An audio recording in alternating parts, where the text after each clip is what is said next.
मित्रों नमस्कार। मैं धनीराम पटेल, एडवोकेट, बिलासपुर, छत्तीसगढ़। और आज डॉक्टर अभिषेक मिश्रा और मैं जुड़े हुए हैं हमास के जो टेररिस्ट अटैक हुआ है इजराइल पे, उस पर चर्चा करने के लिए। तो डॉक्टर साहब, हमास के टेररिस्ट अटैक हुआ है, उसके बाद मैं हिंदुस्तान में देख रहा हूं कि भाजपा को छोड़ के कोई भी राजनीतिक दल ये हमास के टेररिस्ट अटैक को टेररिस्ट अटैक बोलने की हिम्मत नहीं हो रहा है उनका। दूसरा एक चीज और मैं देखा कि जो अटैक के बाद जो मतलब हजार अभी तक के ऑफिशियल जो डेटा है कि 1000 यहूदी मारे गए हैं, वो लगता है मेरे को कम से कम 3-4 हजार होगा। और दूसरी चीज, ये जो अभी जितने समझौता हुआ था इजराइल और फिलिस्तीन के बीच में, उसमें सब में टू नेशन थ्योरी की बात कही गई थी और दोनों पार्टियों ने टू नेशन थ्योरी को माना था। लेकिन डॉक्टर साहब, टू नेशन थ्योरी अब मेरे को लगता है समाप्त हो चुका है और ये सब प्रैक्टिकली संभव नहीं है। कल्पना कर सकते हैं कि टू नेशन थ्योरी होनी चाहिए और उसका सलूशन है। दूसरा, जैसे आप जो कहते हैं वही मैं भी मानता हूं कि एक तो अभी सलूशन है कि फिलिस्तीन है वो इजराइल में ही रहे और इजराइल सेकुलर स्टेट हो जाए। लेकिन सेकुलरिज्म तो इस्लाम के अनुसार लादेनियत है वो। तो डॉक्टर साहब बताइए फिर इसके बारे में आप अपने बताएं। पॉइंट ये कि आप जो एक बिलीवर मुस्लिम है उससे बात करना बड़ा मुश्किल हो जाता है, क्योंकि जी जी जी। जो वो अपने लिए चाहता है वो दूसरों के लिए कुछ और चाहता है। उसके दो स्टैंडर्ड हैं, आप समझ रहे हैं। वो चूंकि यूनिफाइड स्टैंडर्ड से दुनिया को नहीं देखता। कश्मीर पे आर्टिकल 370 रहना चाहिए, जहां मुस्लिम मेजॉरिटी पॉपुलेशन में है वो उनको स्पेशल ट्रीटमेंट चाहिए, भले वो लैंड किसी और का हो। लेकिन जी जी। पैलेस्टाइन पैलेस्टीनियन का लैंड है, यानी कि अरबों का लैंड है। और उसको कल मैंने एक अपने मित्र को भी बुलाया था जिसने मुझसे एक बार पूछा था कि कितने अरब देश हैं दुनिया में बताओ। तो अरबियन जो आप एक रिलीजन के नाम पे भी आप अरबिक कॉलोनियलिज्म फैला दो तो क्या होगा? ठीक है ना, आपको अरबी लैंग्वेज फैलाना है, आप लोगों को रिलीजन के नाम पे फैलाओ। जी जी जी। तो और जो आपने कहा कि टू नेशन थ्योरी खत्म हो गई, कतई खत्म नहीं हुई है टू नेशन थ्योरी। और वो आदमी जो ये कहता है कि हमें शरिया लॉ चाहिए, वो टू नेशन थ्योरी में विश्वास रखता है। बिल्कुल बिल्कुल।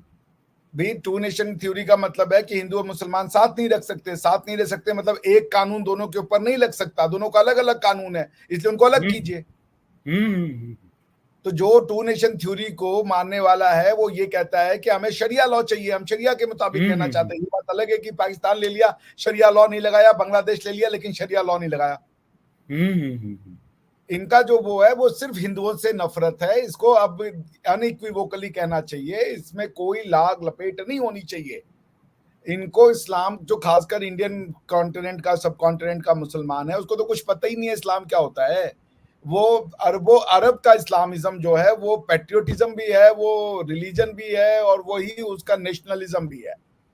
एक अरब जैसे पैलेस्टीनियन और अरब होने में क्या अंतर है? कोई अंतर नहीं है। ठीक है ना, आप वो अरब लैंड में है, वो अरबी अपने आप को मानते हैं, भाषा अरबी बोलते हैं, वो खाली पैलेस्टीनियन कह रहे हैं अपने आप को, क्योंकि एक राइजिंग टाइड ऑफ नेशनलिज्म है। But all they are Arabic land में उनको गिनते हैं। सो अब हिंदुस्तान की लैंड कोई नहीं है। मतलब अगर पैलेस्टाइन में कोई घुस गया तो वो बाहर वाला है, उसको मार के निकालो। उसके लिए ये जो बर्बरियत है, बार्बरिज्म है, वो भी वैलिड है। लोग खुलेआम सपोर्ट कर रहे हैं भाई, औरतों के नंगा करने को, उनको घुमाने को लोग खुलेआम सपोर्ट कर रहे हैं, लड़कियां सपोर्ट कर रही हैं हिंदुस्तान में। जी जी जी। तो और मेरे को तो ये अजीब लगा कि किसी भी राजनीतिक दल में भाजपा को छोड़ के हिम्मत नहीं है कि वो टेररिस्ट अटैक है बोले। ठीक है ना, इंडिया में डेमोक्रेसी ने जितना नुकसान पहुंचाना है वो पहुंचा चुका है ऑलरेडी। ये लोग अपनी सत्ता के लिए, इनका गद्दी चाहिए बैठने, इनका यही है। जी जी जी। प्रधानमंत्री मोदी जैसा एक विजनरी आदमी लेके बैठा, वरना इन्होंने तो इसको, इस देश को के नाम पे, पात के नाम पे, धर्म के नाम पे, ये तो कास्ट सेंसस करवा रहे हैं।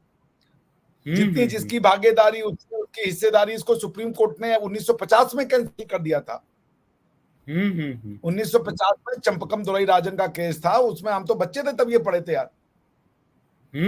सुप्रीम कोर्ट ने इस लॉजिक को खत्म कर दिया था, लेकिन नहीं, फिर भी जितनी जिसकी हिस्सेदारी उतनी उसकी भागीदारी। यानी भारत हिंदुओं का नहीं है, भारत अलग अलग जगह का लोगों का है। अरे भाई, जितनी जिसकी हिस्सेदारी नहीं, सबकी हिस्सेदारी एक बराबर है। किसी को इसलिए नहीं मिलेगा, मतलब कोई 4% अगर एससी है तो उसको 4% मिलेगा। मान लीजिए एससी के 20% बच्चे टैलेंटेड है टोटल पॉपुलेशन का, तो बाकी के 16% को जॉब इसलिए नहीं मिले क्योंकि 4% को तो मिल चुका है। तो इंसान टैलेंट होना देखेगा वो परसेंटेज के हिसाब से कि भाई हमारी भागीदारी 2% की है, तो सिर्फ 100 में से 2 ही ब्राह्मण के बच्चे जो हैं वो टैलेंटेड हो, 100 ही एससी के, 2 ही एससी के बच्चे टैलेंटेड हो। ये इन्होंने जो है देश को बर्बाद कर रखा है। ये देश को कभी यूनिफाई नहीं होने देंगे। डेमोक्रेसी ने इंडिया में हैवक बरसा दिया है। जितना डेमोक्रेसी नुकसान पहुंचा रही है, इलेक्टोरल डेमोक्रेसी, उतना कोई और नुकसान नहीं कर रहा, क्योंकि देश को ये विभाजित किए जा रहे हैं। और ये कहते हैं कि हम जोड़ेंगे विभाजित करके, हम तुमको जान लेंगे, तुमको बता दे तुम एससी हो, तुम फलानवा, तुम धमकानवा। अरे भाई, आपको अगर देना है, बेनिफिट देना है, इकोनॉमिक आधार पे दे दीजिए। और भी क्राइटेरियाज हो सकते हैं, सोशल एंड एजुकेशनल बैकवर्डनेस के और भी क्राइटेरिया हो सकते हैं। आप दीजिए सबको जिसको देना है, मगर क्या जरूरी है कि उनको कास्ट में ही दे दें?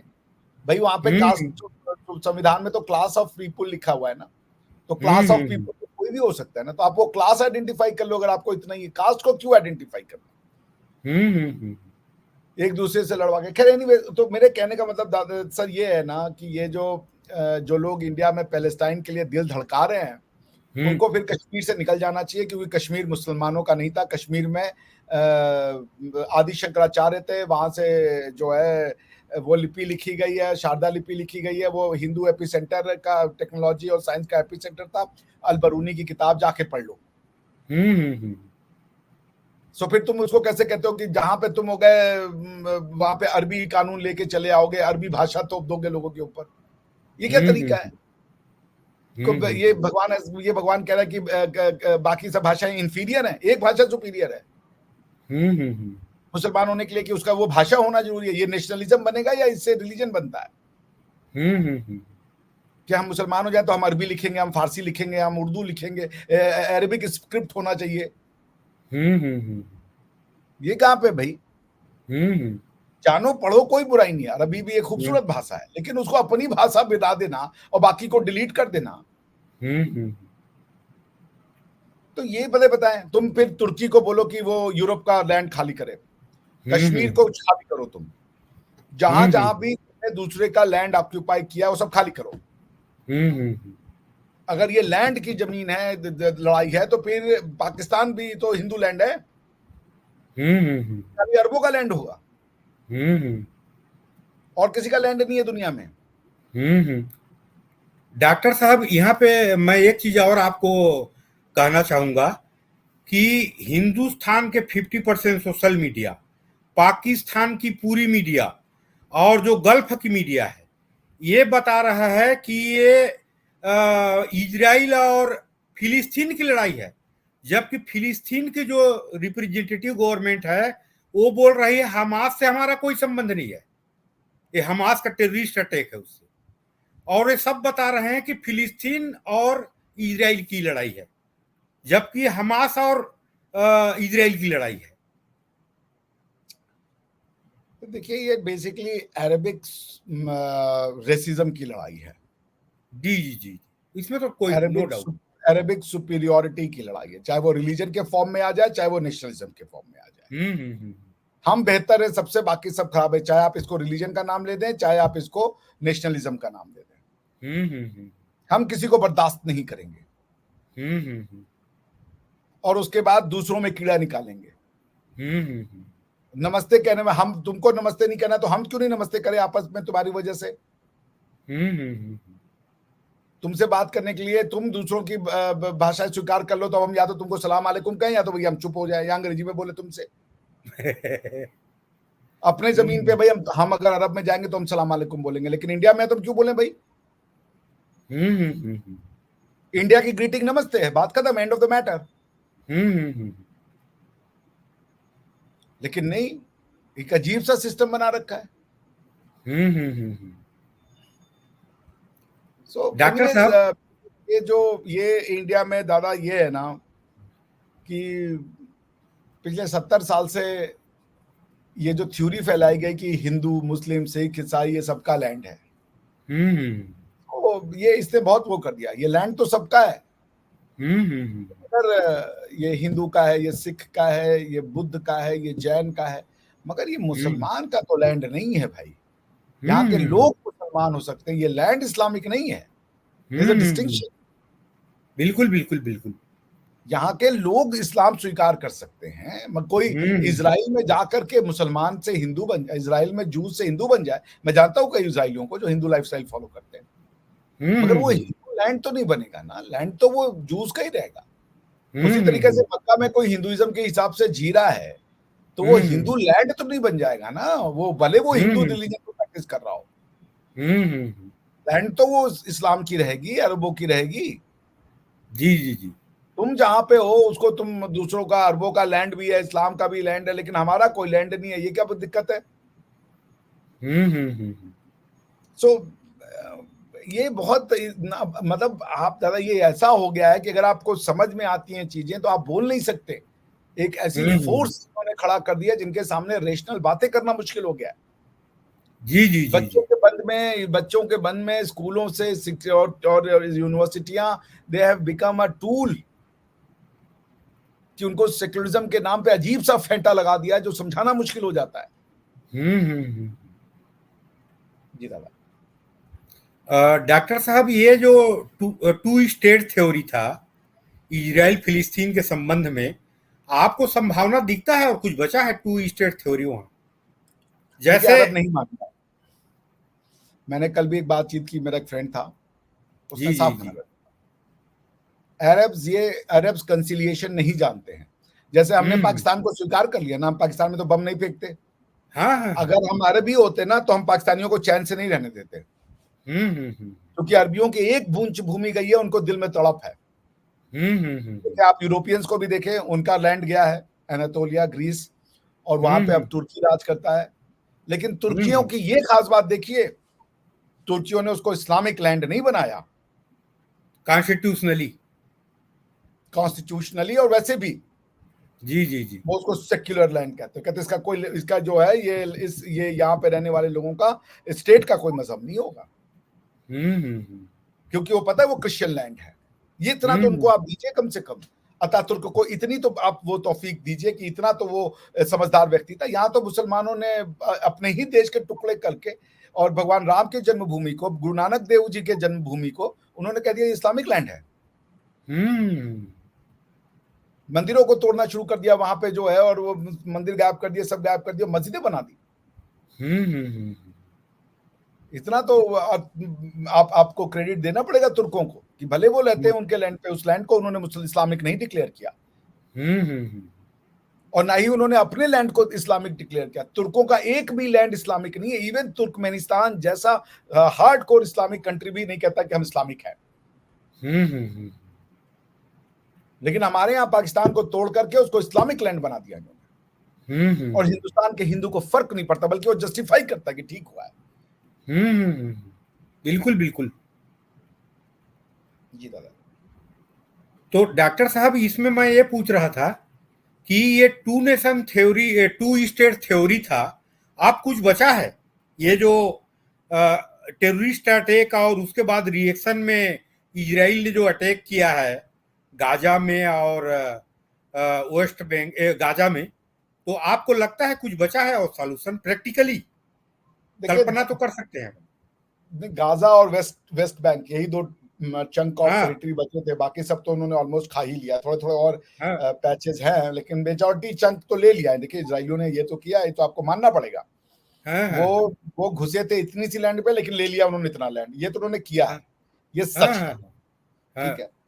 अब जो बचा हुआ था वो था वेस्ट बैंक का एक बड़ा सा चंक बैठा था, वेस्ट बैंक यानी जॉर्डन रिवर के जो वेस्टर्न बैंक है, यानी कि उसका हाँ किनारा, हाँ ठीक है ना, हाँ उसको हाँ, वेस्ट बैंक कहते हैं, उसका डेड थोड़ा सा सी के चंक था। किनारे, हाँ जी। डेड सी के बगल में। हाँ हाँ। और दूसरा ये जो था, जो गाजा स्ट्रिप है, जो कि eastern side of the Israel है, हाँ हाँ हाँ, उसको था कि वो दोनों मिला करके पैलेस्टाइन बनाया जाए। बट आई थिंक कि जो यहूदी वहाँ रह रहे हैं, उन क्योंकि दो तरीके के लिबरल यहूदीज भी हैं जो कि नेतन्याहू का अपोज करते हैं, बहुत से ऐसे यहूदी भी हैं, मैं जानता हूँ। लेकिन हम्म मेजॉरिटी ये मानते हैं कि टू स्टेट सोल्यूशन नहीं होगा कभी, अरबिक नहीं हम्म मानेंगे टू स्टेट सोल्यूशन, उनको या तो वो हम्म हटा देंगे, खत्म, मौका मिलेगा तो सबको मार के हटा देंगे, और नहीं तो वो मरने मारने को तैयार है। टू स्टेट सोल्यूशन नहीं होगा, ये तो आप जान के रखिए। तो फिर जिसके पास पावर है वो, जब तक अब इसराइल के पास पावर होगा, वो टेरिटरी खाता चला जाएगा, या तो अरब इसके साथ रहना सीख जाएंगे। इसराइल जूइश लैंड भले है, लेकिन for all intent and purpose secular country है।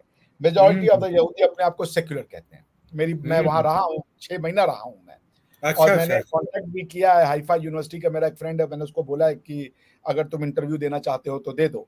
उसने आज बोला हम्म तो है मुझे कि मैं तैयार हूं, पर देखिए वो देता है कि नहीं देता है, तो मैं उसका भी हम्म, मिलाऊंगा। इज अ जू फ्रॉम इजराइल। डॉक्टर साहब, फिलिस्तीन दो पार्ट से मिलके बनता है, एक तो गाजा पट्टी और वेस्ट बैंक। ये तो जस्ट जो भारत का विभाजन हुआ था, ईस्ट पाकिस्तान वेस्ट पाकिस्तान, वैसे ही बीच में यहूदी लैंड है। और नहीं, वो कंपैरिजन ठीक नहीं होगा वकील साहब, क्योंकि ये तो पॉपुलेशन बाहर से लाई गई यहाँ पे। हाँ, वो तो नहीं नहीं, मैं वो पॉलिटिकल कनेक्टिविटी के लिए बोल रहा हूँ डॉक्टर साहब, कि नहीं, उसी ये के लिए तो मैं भी। बोल रहा हूँ कि ये तो हाँ टू हाँ, नेशन, आई एम सॉरी मैं आपको बीच में टोक रहा हूँ, मैं समझ गया आपकी बात, कि जो हम्म, जो टेरिटोरियल कॉन्ग्रुटी है वो नहीं है, कंटिन्यूटी ऑफ द हाँ हाँ टेरिटरी नहीं है। हाँ, देखिए ऐसा है कि ये तो शुरू से ही था, मतलब ऐसा कोई नहीं था कि बीच में से पैलेस्टाइन को डिवाइड करके इसराइल को बना दिया जाएगा। एक ग्रीन लाइन बनाई गई थी, उसमें ऐसा था कि कुछ हिस्सा इधर जू रहेंगे, जो सेफ्टी के हिसाब से, क्योंकि हम्म जॉर्डन में भी बहुत हिस्सा यहूदियों का रहता है, हम्म सॉरी पैलेस्टीनियंस का रहता है। तो पहले जी उन्होंने कुछ जी, जमीन वमीन खरीदे, और बहुत से और भी मुकदमेबाजी भी हुई है, और ये सब हुआ है। खैर, तो वो बना ही ऐसा था। फिर उन्होंने सेटलिंग कर करके, मतलब सेटलर्स भेज भेज के, कि जो एरिया उनका नहीं भी था वहां पे उन्होंने हम्म उसको इंक्रोच करना शुरू किया, इसराइल ने, खाता चला गया। तो आज आप ये देख रहे हैं कि अब वो ऐसा हो गया कि यूं हो गया है। पहले हाँ हाँ ऐसे जी, करके रीजन था, वो तो वो खाते चले गए, सब खा लिया उन्होंने। हम्म, बल्कि इंटरनेशनल कोर्ट ऑफ जस्टिस में केस आया था, कंस्ट्रक्शन हाँ ऑफ हाँ, वॉल केस करके आया था, जिसमें इन्होंने इसराइल में बीच में पैलेस्टाइनियंस के बीच में दीवारें खड़ी कर दी थी। इवन आईसीजे हम्म, ने कहा ये इलीगल है, ये वो गलत है। इवन इसराइल की सुप्रीम कोर्ट कहती है कि ये जो सेटलिंग वाले लैंड है ये ऑक्यूपेशन के लैंड है, वो ये मानते हैं भाई। मतलब इजरायली सुप्रीम कोर्ट कहती है ये ये ऑक्यूपाइड लैंड है। मतलब इजराइल के सुप्रीम कोर्ट ने कहा है। हाँ, इजराइल की सुप्रीम कोर्ट ने कहा है, जो लैंड इन्होंने युद्ध में जीते हैं, जो पहले पैलेस्टाइन का पार्ट हुआ करते थे, उसको वो कहते हैं कि ये ऑक्यूपाइड लैंड है, वहां पे लॉ ऑफ वॉर लगेगा, ह्यूमन राइट्स लॉ लगेगा, ये इसराइल का लॉ नहीं लगेगा। तो ऑक्यूपेशन हम्म में जितना लॉ इसराइल का लग सकता है खाली वही लगेगा, उसके लिए आपको हेग कन्वेंशन देखना पड़ेगा। Hmm but the Israel high court, Israel supreme court which is a high court also, उनका ये डिसीजन हम्म। है। जी डॉक्टर डॉक्टर साहब। साहब, डॉक्टर साहब, ये 5 साल पहले, मैं 5 साल पहले 20-25 साल से देखता था कि इजराइल के सेना प्रोएक्टिव रहती थी। उनको जरा भी संदेह होता था गाजा में या वेस्ट बैंक में, तो तुरंत हमला कर देते थे। कहीं भी मिसाइल बनाया जा रहा है या इकट्ठे हो रहे हैं फिलिस्तीन सैनिक करके। लेकिन पिछले 5 साल से देखा कि दुनिया के वहां के पॉलिटिकली कुछ कारण से या कुछ भी इंटरनल कुछ भी रहा, इजराइल के सेना प्रोएक्टिव नहीं रही। मेरे को लगता है प्रोएक्टिव नहीं रही, उसी का खामियाजा आज जो भुगता है, वो मेरे को लगता है कि शायद वो ऐसा हो सकता है कि ये आप लोग। जिसको प्रो, इस सेना तो प्रोएक्टिव नहीं हो सकती, जिसको आप कह रहे हैं इंटेलिजेंस फेलियर, हाँ, एक्शनेबल वही इंटेलिजेंस नहीं इंटेलिजेंस रहा। को मानिए, मोसाद को। हाँ, तो ये देखिए, ये क्यों हुआ है इसका तो बहुत जबरदस्त क्वेश्चन मार्क है ये, इसमें तो कोई शक नहीं है, क्योंकि इतनी बड़ी स्तर पे तैयारी होना, इतने बड़े प्रिपरेशन, मतलब तीनों दिशाओं से अटैक हो जाना, और Israelis were caught of guard, और उनके पास कोई बहुत बड़ा एरिया भी नहीं है जिसकी कि उनको इंटेलिजेंस रखनी है। गाजा बहुत छोटा सा एरिया है, टोटल 20-22 स्क्वायर किलोमीटर का एरिया है। तो हथियार कहाँ से आ रहे हैं या कहाँ तैयारियां हो रही हैं, या तो इनके एसेट्स कॉम्प्रोमाइज हो चुके थे, लोगों ने इन्हें घटिया और गलत इंफॉर्मेशन दी मुसाद को, बिकॉज 22 स्क्वायर किलोमीटर के एरिया में इंटेलिजेंस हासिल करना कोई बहुत बड़ी बात नहीं होगी। टोटल एरिया है सर उसका 300 स्क्वायर किलोमीटर, और 45 किलोमीटर लंबा और 5-7 किलोमीटर चौड़ा है मात्र। चले अगर आप वो मान ले तो 45 किलोमीटर लंबाई तो बहुत लंबी नहीं है ना, 7 किलोमीटर लंबाई, चौड़ाई भी कुछ नहीं होती है। हाँ, 5 से 7 किलोमीटर चौड़ा।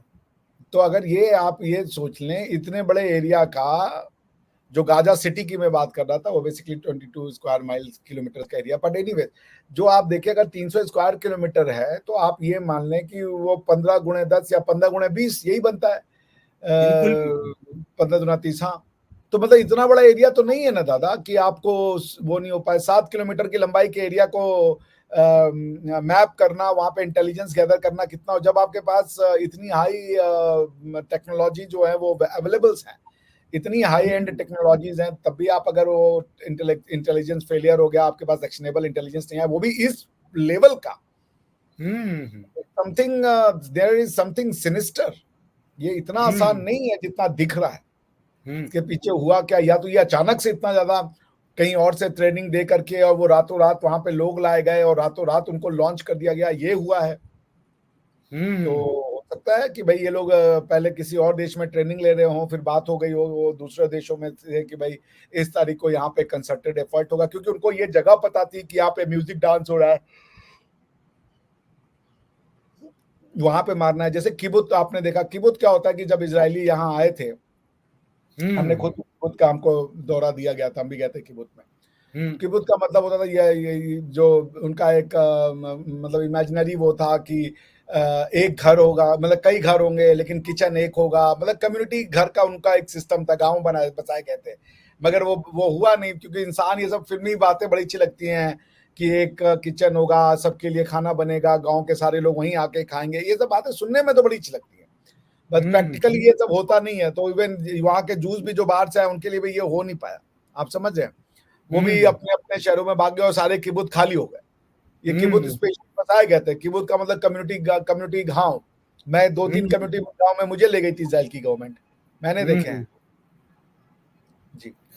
डॉक्टर साहब, ये 9/11 के जो ट्विन टावर का हमला हुआ था, उसी टाइप के कंस्पिरेसी थ्योरी बनाने का प्रयास यहाँ के मीडिया में, भारत के मीडिया में, और पाकिस्तान तो पूरा बनाने की बना रहा है उसको, कि ये उनका ये कंस्पिरेसी थ्योरी ये बना रहे हैं कि इजरायली सरकार ने जानबूझ के हमला करवाया है अपने ऊपर।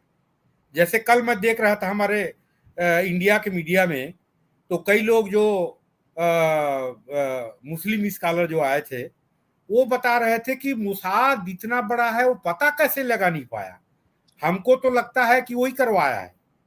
भाई उनके हिसाब से तो ISIS भी यहूदी है, अल बगदादी को भी यहूदी बता रहे थे, बस सबको यहूदी बता देते हैं, बैठ के टीवी पे दूसरे रिलीजन को गाली देते हैं, और हमारे टीवी के वालों की इतनी वो है कि वो दूसरे रिलीजन वालों के लिए अपमान का शब्द सुनते हैं।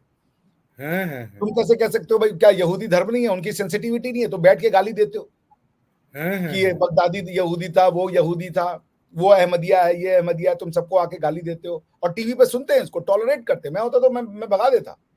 किसी भी रिलीजन के बारे में तुम क्यों बुरा बोलोगे? हाँ, बिल्कुल बिल्कुल, कि फलाना यहूदी है, फलानवा ये है, वो यहूदी एजेंट है, तुम कौन होते हो बताने वाले? तुम अपनी बात करने आए हो, अपनी बात करो। जी जी जी। डॉक्टर साहब, इसका आपके माने दृष्टिकोण से इसका सॉल्यूशन क्या है, जो अभी हमास ने जो आतंकवादी हमला किया है इजराइल में, उसके बाद जो रिएक्शन आया है इजराइल के, और वो लोग तो बोल रहे हैं कि फिलिस्तीन नामक एरिया को हम कंप्लीटली इलिमिनेट कर देंगे करके बोल रहा है वहां का रक्षा मंत्री। और दूसरी चीज, वो हो गया, Gaza will not be part of Palestine, Gaza का सीज खत्म, गाजा को अलाउ कर दिया इवन अमेरिका ने, गाजा इज हाँ for all intent and purpose, अब वो गाजा इजराइल हो गया। हाँ हाँ। दूसरी चीज, अमेरिका के प्रेसिडेंट ने, बाइडन ने ईरान को बोला है कि बी केयरफुल, चेतावनी दिया है कि कुछ भी इधर उधर मत करो, नहीं तो फिर हाँ तुम्हें तो भी। वो तो उसी दिन बोल दिया था, अगले ही दिन अमेरिका खुल के आ गया। बाइडन एक बहुत स्ट्रॉन्ग कैथोलिक मैन है भाई, हाँ हाँ Biden is a very staunch Christian. तो जुडाइज्म तो क्रिश्चियनिटी से अलग हो ही नहीं सकता ना, क्रिश्चियंस की तो हिस्ट्री ही जुडाइज्म है। तो हम्म दे हैव एटलीस्ट मतलब एंटीसेमिटिज्म अमेरिका में भी पाया जाता है, ऐसा नहीं है कि नहीं पाया जाता, मैंने खुद अपने यहूदी दोस्तों से सुना है कि जी जी जी। एंटीसेमिटिज्म पाया जाता है, मगर इजराइल के सुरक्षा की गारंटी तो सिर्फ अमेरिका है और कोई नहीं है। और शायद हम्म मेरे ख्याल से हमास के लोगों का यही था कि जैसे रशिया घुस गया यूक्रेन में और दुनिया ने हम्म कुछ नहीं किया, ये दुनिया ने छोड़ दिया यूक्रेन को कि तुम लड़ो, ये तुम्हारी और रशिया की लड़ाई, हम कुछ नहीं करेंगे। उनका ये हाँ था कि यही होगा कि हाँ हाँ हाँ। हम घुस जाएंगे इनके अंदर और इजराइल को कोई कुछ सपोर्ट नहीं देगा और अल्टीमेटली ये लड़ाई इजराइल वर्सेस अरब बन के रह जाएगी। बट हुआ उसका हम्म उल्टा, दुनिया खड़ी हो गई इजराइल हम्म के साथ। तो उनका जो अरिथमेटिक कैलकुलेशन था रशियन वॉर के बाद, वो फॉल फ्लैट हो गया, वो that did not work out. Doctor साहब, इसमें मेरे को ईरान और चीन का एंगल भी लगता है। जो अभी India middle east European corridor जो बन रहा था, उसको भी सबोटाज करने के लिए, और ये जो इब्राहिमिक एक कार्ड जो हुआ था, उसको भी सबोटाज करने के लिए मेरे को एजेंडा लगता है इसमें। आपका क्या कहना? अब्राहम अकॉर्ड तो 2020 में हुआ था ट्रंप के समय में, हाँ, उसका तो लेकिन कोई अभी लेना देना अभी मतलब जो ये रिकग्नाइज कर रहा था सऊदी अरेबिया इजराइल को, करने वाला था, ये तो थोड़े नहीं। देखिए रुक गई ईरान है। का एंगल तो है ही है ना, ईरान तो शुरू से रहा है। अब चाइना और ईरान के बीच में दोस्ती तो बड़ी है, लेकिन चाइना ने ईरान और सऊदी अरेबिया के बीच में नेगोशिएशन करके उनके बीच में वो भी पीस प्रोसेस भी चालू करवाया था। दोनों एक दूसरे के करीब लाने में चाइना की काफी भूमिका थी, बट ये बेसिकली जन्म जन्मांतर की दुश्मनियां, एक दूसरे पर ट्रस्ट किया ही नहीं जा सकता शिया और सुन्नी में।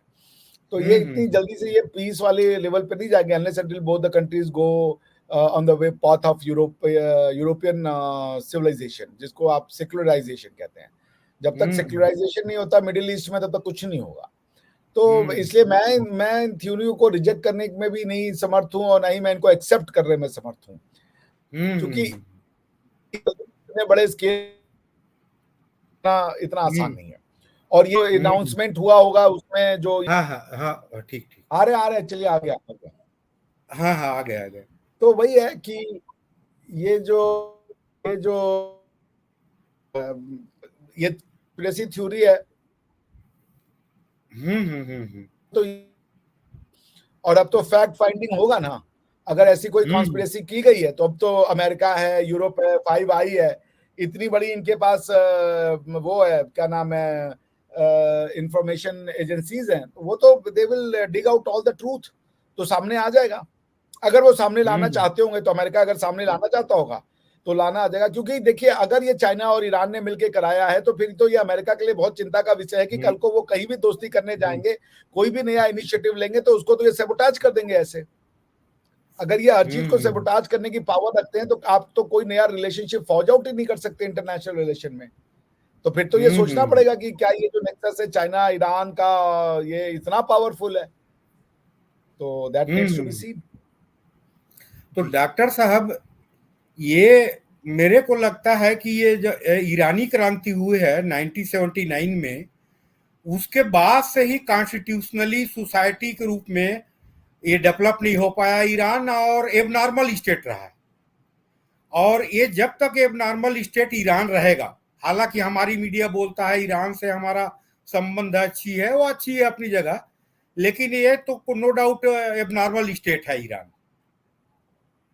तो देखिए ईरान अब नॉर्मल स्टेट तो नहीं है, 1976 के रिवॉल्यूशन के बाद से अब नॉर्मल हुआ है, जब से वो इस्लामिक 79 से बोला, उसी को बोला, 1979। 79। हाँ तब आप ठीक कह रहे हैं, बिल्कुल सही कह रहे तब से अब नॉर्मल स्टेट है वो। हैं। बिल्कुल है, बिल्कुल कॉन्स्टिट्यूशनली देख लीजिए उनका। बिल्कुल है, बिल्कुल है। तो ये जब तक ईरान जैसे राष्ट्र रहेंगे तब तक कोई सॉल्यूशन दिखता नहीं है। और हमास को अभी कामिकाजी ड्रोन से लेके मिसाइल सब चीज दे रहा है वो। उतना कैपेसिटी नहीं है, होगा ये यही 2-3 हजार 4 हजार लोग मर जाएंगे। हाँ हाँ हाँ। इससे ज्यादा आप कुछ नहीं कर पाओगे, क्योंकि दुनिया, आपका पहला राउंड होगा, आप पहले राउंड में 1000-1500 लोगों को मार दोगे, दूसरा राउंड दुनिया का आएगा, फिर आपके भी 2-3 हजार लोग मरेंगे। इसको लेकर के खुश हो तो करते रहो। इसीलिए तो ह्यूमन राइट्स की थ्योरी लाई गई थी ना, कि इंडिविजुअलिज्म की तरफ जाओ, क्योंकि तुम कम्युनिटी में जाओगे तो भाई तुम्हारे कम्युनल एजेंडे के लिए लोगों के जीवन का कोई वैल्यू नहीं है। एनीवेज, अब ये तो चलेगा डॉक्टर साहब। अब अरे वकील साहब। जी जी डॉक्टर साहब, अंत में कंक्लूजन रिमार्क इसका क्या सॉल्यूशन है फिलिस्तीन और इजराइल का?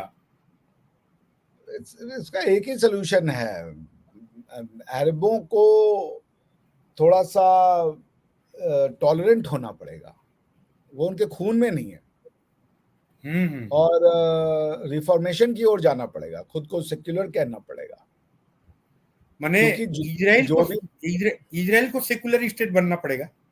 नहीं, इजराइल सेक्युलर स्टेट है for all intent and purposes. वो उसको जूइश लैंड कहते हैं, बट वो सेक्युलर स्टेट है। आपने इजराइल का कॉन्स्टिट्यूशन नहीं पढ़ा है? हाँ, कॉन्स्टिट्यूशन पढ़ा हूँ।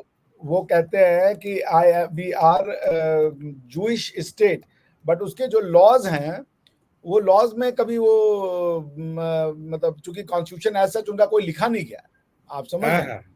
तो उनका जो बेसिक लॉ है वो ह्यूमन राइट्स का लॉ, नेसेट का लॉ जो है, तो वो अपने आप को डिक्लेयर नहीं किया उन्होंने कॉन्स्टिट्यूशन के थ्रू कि हम कौन हैं, ठीक है ना?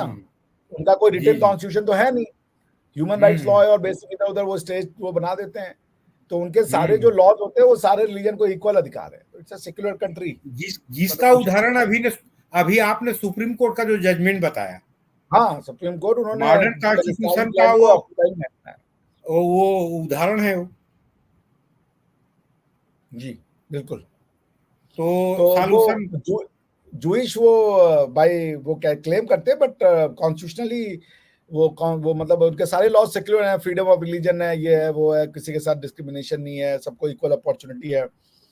वहाँ पे कई अरब मुस्लिम्स भी रहते हैं, बड़े आराम से रहते हैं, मैं रहा हूँ।